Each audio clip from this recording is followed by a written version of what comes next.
How do I know if my solar company is a reputable company to deal with? Or how do I know if my solar installers are reputable solar installers? Really good question, and probably one of my favorites. Solar companies can quite easily bluff their way through their website or their online presence.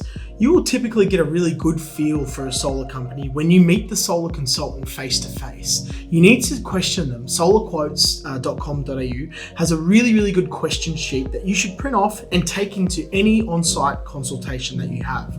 You need to question the person designing your system, which is normally the solar consultant, and see whether they really know their stuff. Now, it really helps to have a local solar company.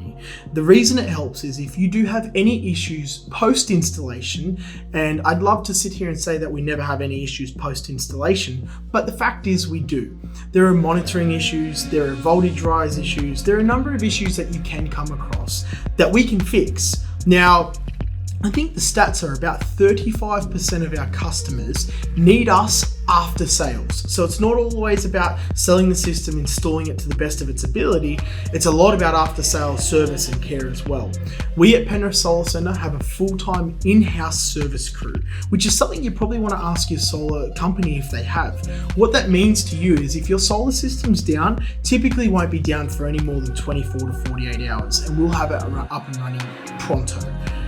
That is a really important part of your solar journey, and something that I think would be one of my biggest decisions. I would choose a company that has in-house installation. I would value that before products. It's all well and good having a great inverter and a great panel and really good racking and flashy batteries, but if it's installed and you don't even know who the installer is, it's not a good thing. You're probably in trouble.